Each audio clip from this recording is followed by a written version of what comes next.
You know, a long time ago, it goes back to 1999, and we first got into organizing events and learning about sponsorship. And through that, I was sitting down with Brian Titus from Garrison Brewing one day, who had sponsored one of our festivals. And I said, how come Halifax, Nova Scotia doesn't have a beer fest? He said, well, some guys had come down from Toronto many years ago, had tried to do it, didn't do it right, didn't engage with the local community. And I said, well, do you think the time is right? He said, well, all we can do is ask. So we called up a bunch of the local brewers, and in 2007, we kicked off the Halifax Seaport Beer Festival, which has been running for about 13 years. Ah, look at you. Fair play. I still have my taster. Good man yourself. So yeah, that's how it all got started, Rick. And so I started doing that festival in 2007 with Brian. We ran it right up to last year with the COVID. So now we're on the pause. But in the interim, I'd come across to Ireland to work on another project, and that's where I met my lovely wife. And for the last 10 years, I've been living here, but then I'm back in Halifax each summer to work on the festival with Brian and the team there. And it's been great fun. Yeah, and for those of you, and I believe it's most of you here in Maryland and Mid-Atlantic who haven't been to the Halifax Seaport Beer Festival, this is a massive event in a huge marine terminal right on the waterfront there in Halifax. It runs over 2 days with 3 separate sessions. Thousands of people, and when I was there in 2019, correct me if I'm off, Bruce, but like 140, 150 breweries and cider makers and that, and they literally have them from all over Canada.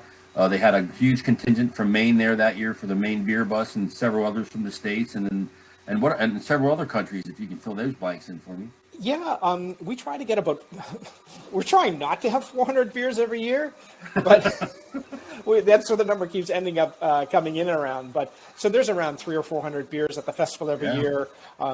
Because I'm in Ireland, once I got over here, we started bringing the Irish guys to the Halifax Beer Festival. And then reciprocating, some of the Irish guys or some of the Halifax guys like Brian and a few other the Canadian fellows came over to our Irish festivals. So it's really been a fun cross-pollination. And you're meeting people at such different places. So we'll be at the Toronto Festival. You bump into some guys from Alberta. The next thing you know, you've got Jim from Village Brewing at our Dublin Festival, and he's paired up with WestJet Airlines, who are just opening a flight to Dublin, and say, oh, why don't we all do this together? Won't this be great fun? So there's so many things that have fallen in our lap over the years, but you start off first and foremost by having a great spot where people can mingle and try a lot of beers, and then the reputation of the fun just kind of grows and grows and grows. And then the more you travel, the more you meet new people who you can invite as brewers, or sometimes we'll just bring in the beers depending on the situation. But the nice thing about the Halifax Festival is half the beers are beers available in Nova Scotia. The other half are beers you can't get. So if you don't come to the festival, you don't get a chance to try these 200 odd beers that are available from around the world. And I'll tell you, we didn't try all 200 or 300 beers, but we made a valiant effort. I'll say that. Yeah, well, I do remember the first year when the guy came up to us and said, well, I tried all 100, and we had to, that was the last thing we heard from him. and to your point about as you start these things and you meet people and you get referred to other people and you build relationships, it expands out, because you were the one that informed us about the Cloudwater Beer Festival in Manchester, and we were planning a trip to England anyway, so we kind of slid the dates so we could cover that, and we went to that. We managed to squeeze all that in, and again, not that we planned things, we just got lucky that we made the trip to the UK and Ireland in early 2020 before the pandemic hit. And at Cloudwater, it's very similar to your festival, huge facility. Three sessions over 2 days. They had like 20 brewers there this year from the States, and then just a ton of English, Irish, European breweries. Was a great time. Yeah. So to piggyback on that, so you started the festival in Halifax. How did you get involved in the beer circus in Dublin and then the event in Belfast? I came over to Dublin in 2010 to do another event all related to sponsorship. And shortly after that was finished, I had met Denise, and I knew I wanted to stay and certainly spend more time here.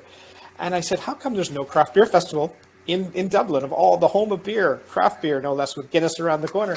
Yeah. If you can believe it, they hadn't had a consistent one. So myself and Seamus O'Hara got introduced. He was in the midst of setting it up, and he very kindly took me on as his partner, and he's been saddled with me ever since. And so once we got Dublin up and running, the next logical thing was to say, well, there's Belfast up the road. It's really intriguing because it's another country. They've got their own set of beers up there. And again, so some of the guys from the south went up north, and the northern guys were coming down to our festival anyway.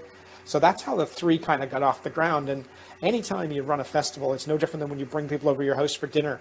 Right. And like you try to show them a good time, the right hospitality, you know, that you've cleaned the sheets, vacuumed the house, cold beers in the fridge, all the food you want. And you just, if you treat people like that, that's why the Cloudwater Festival is equally successful, because when you go over there, it's just people getting together, talking about things they love in a great friendly environment. And, you know, who doesn't want to be amongst things like that all the time and as often as you can?